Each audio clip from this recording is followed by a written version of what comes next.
네, 고 노무현 전 대통령을 수사했던 이인규 전 대검 중수부장이 수사 회고록을 냈습니다. 여기서 노 전 대통령이 뇌물을 받은 건 사실이라고 주장했는데 법정에서 판단을 거치지 않은 혐의 등을 기정사실처럼 적으면서 부적절하다는 지적이 나옵니다. 이화진 기자입니다. 퇴임 1년여 만에 검찰에 소환된 고 노무현 전 대통령. 박연차 당시 태광실업 회장에게 600만 달러가 넘는 뇌물을 받았다는 혐의였습니다. 왜 본인께 넣고 없다고 말씀하셨습니까? 뭐 어머니 있어요. 명품 시계를 받았다는 보도까지 이어졌습니다. 2억 원 상당의 명품 시계를 선물한 것으로 드러났습니다.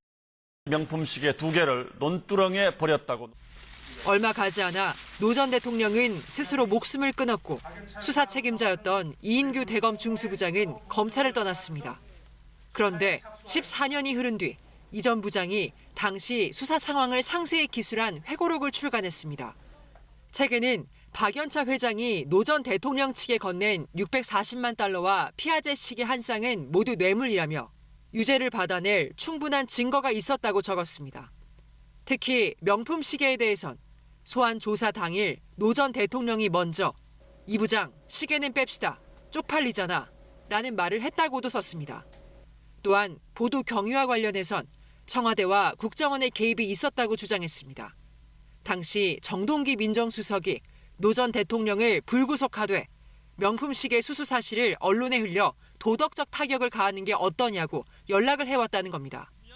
시계 의혹을 가장 먼저 전한 KBS, 논두렁에 버렸다고 보도한 SBS에도 국정원이 영향을 미쳤다는 건데 훗날 KBS 사장을 지낸 고대영 당시 보도국장이 사석에서 이를 인정하는 취지의 발언을 했다고도 적었습니다.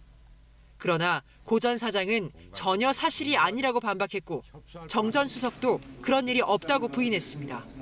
책에는 문재인 전 대통령에 대한 내용도 담겼는데 노 전 대통령 변호인으로서 무능했고 의견서 한 장 낸 적이 없다는 비난이었습니다.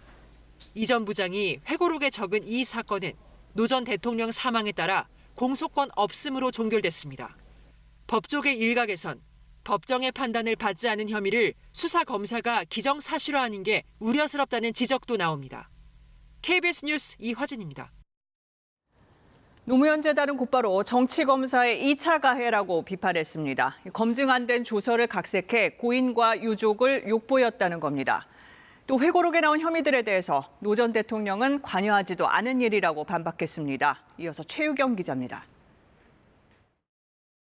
이인규 전 대검 중앙수사부장의 회고록에 노무현 재단과 유가족은 강력한 유감을 표했습니다.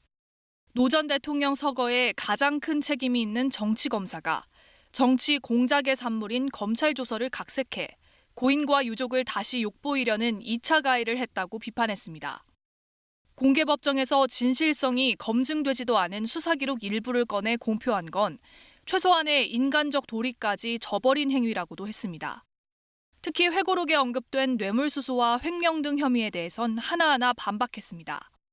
노 전 대통령은 재임 당시 전혀 몰랐고 관여한 바도 없는 일이라는 겁니다. 고가시계 수수 혐의에 대해선 박연차 전 태광실업 회장이 회갑 선물로 친척에게 맡긴 것이 권양숙 여사에게 전달됐고 노 전 대통령은 검찰 수사 과정에서야 시계의 존재를 알았다고 했습니다. 140만 달러 수수 의혹과 특수활동비 횡령 의혹에 대해서도 노 전 대통령은 몰랐고 측근인 정상문 총무비서관을 통한 일이었다고 설명했습니다. 참여정부와 문재인 정부 출신 인사들은 일제히 격앙된 반응을 쏟아냈습니다. 무도한 거짓 주장과 파렴치한 행태를 좌시할 수 없다.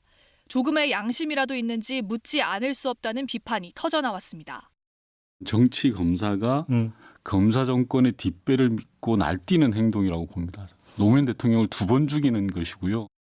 이재명 대표도 제 아무리 만사 검통의 시대가 됐다지만 궤변이 진실로 둔갑할 순 없다고 말했습니다. KBS 뉴스 최유경입니다.